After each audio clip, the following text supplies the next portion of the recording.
Welcome back. You know what happened. It was inevitable. Let's get right into it. 3-1 at the Etihad.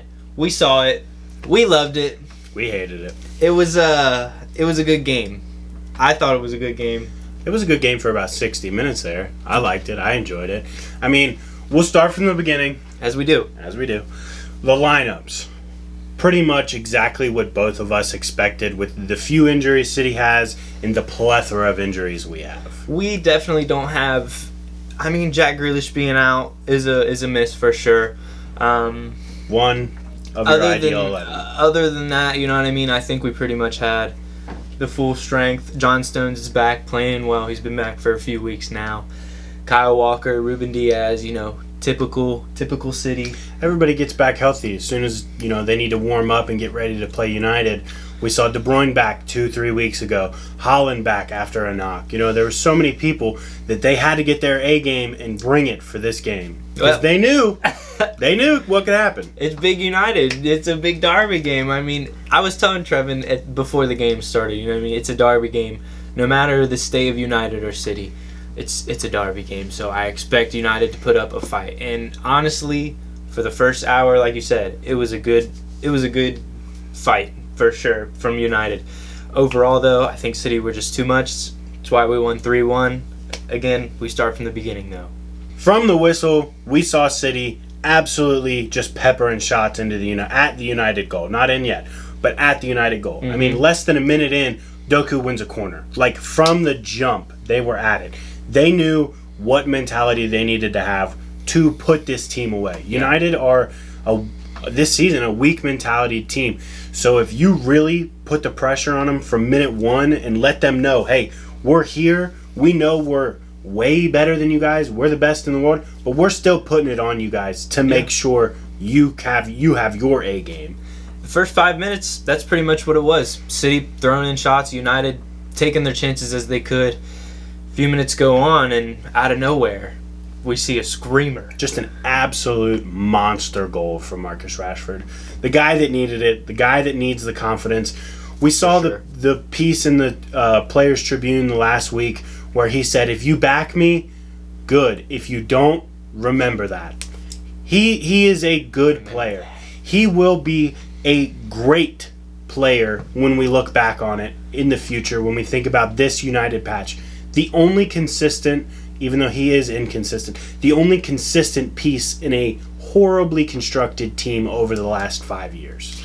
It has been a shit show, to say the least, for Marcus Rashford so far this season, but overall for United it hasn't been, exactly how they wanted to. Things are starting to look slightly better, but again, when the injuries come in, it just takes you down, and especially when you come up against the City side. We just overpowered. They score their goal, and from then on, it just kind of felt like City owning the ball, United defending well, like we said, for a good hour. Defending well, especially the first half, the first 45, I thought they defended well. We only had maybe 3 or 4 chances, which is a decent amount of chances, but Onana was making save after save. And then Haaland with an absolute sitter miss. After Rashford goes down and bangs that goal, okay, we're moving on. We need to score there. You need to tie that up. You're the striker. You're the main man. Missing that, it was hip level. So a little difficult. Not an easy finish by any means, but definitely one you expect him to finish. You definitely expected Haaland to score there. It could have been 1-1. Wasn't to be.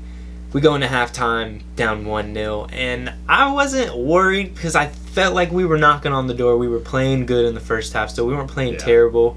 But United just held off the first half, and that's why it was 1-0. Going into halftime, I knew, hey, we have to have this 1-0 or there's no shot. Because if they would have tied it up with that Haaland chance at 1-1, the game could have ended 4-1, 5-1, even worse than what it ended up being.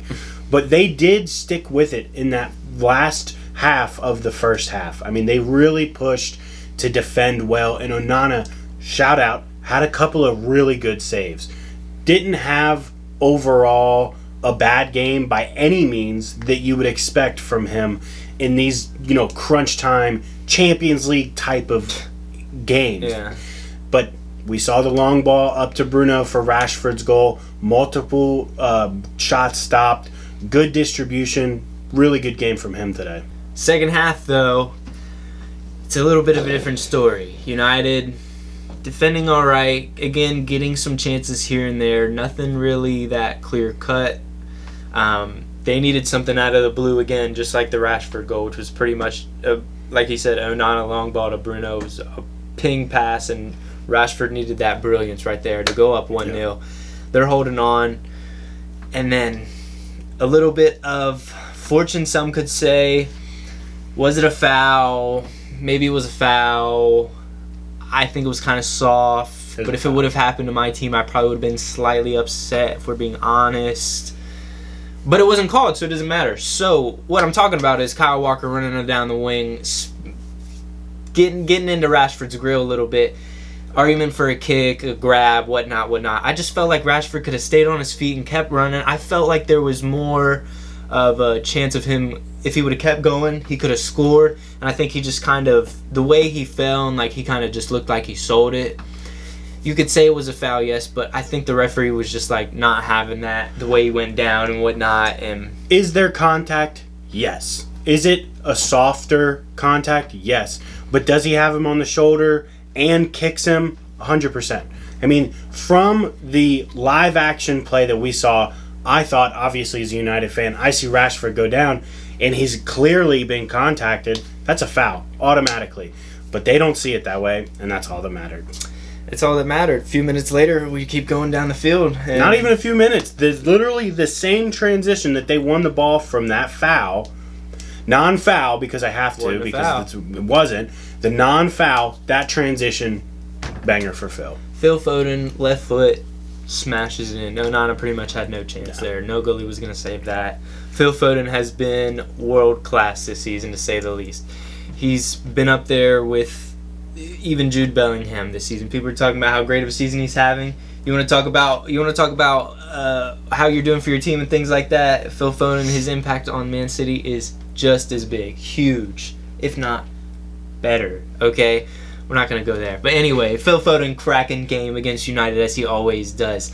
We move on. We go down a little bit more. 1-1. We're fighting a little bit more of the scrap from United. They wanted to get the ball back a little bit more, but then we see some questionable decisions by Eric. I mean, Ten Hag. Comes. Foden scores that goal, and then from that second, the heads dropped. I mean, that's not on Ten Hag. That's not what Tanner meant. But the heads dropped, and as soon as they scored, Ten Hag wanted to draw. It was clear and obvious. You take off Rashford for Antony, who doesn't have a goal or an assist contribution in all competitions in 18 months. Take off Big Evans, too. Let me repeat that. 18 months. Wow. And then you take off our most senior player, who, yes, sometimes looks like he lacks the legs, but at the same time, he provides you that leadership, that strength and that character, that Kumbwala that came on. No disrespect to the kid. He's a young 19-year-old kid learning his craft. But to throw him in against the best team in the world, it's a tough ask. And from then on, it was inevitable. The substitutes weren't there. City, push on, as you would expect. We're just growing more and more into the game, and we score again. Guess who? Phil freaking Foden. Off a little 1-2 with Alvarez. Beautiful goal. United just kind of caught lacking, just like the first goal. It was just like they just were sort of lollygagging, you could say, just not really focused, not really into the game on that goal, it seemed like. I mean, you see the legs are no longer there for Casemiro.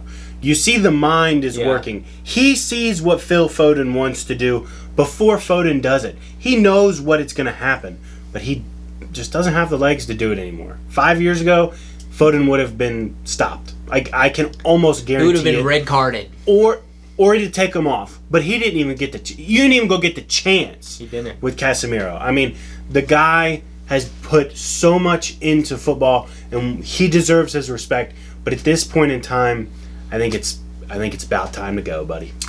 Moving on to the other substitutes we had come on. Sofia Amrabat. What a game. What a contribution to United. The Moroccan mad lad has made. The World Cup kid, not kid, he's probably 25, 26 or something like that. He's playing real well for Morocco, playing good for Fiorentina. A loan move to United. This is his big move. This is his big opportunity to show it at the biggest stage. He did well at the World Cup. This is the biggest stage, you could say. But a Premier League, Manchester United, the biggest big weekly team, competition. And he's just been terrible.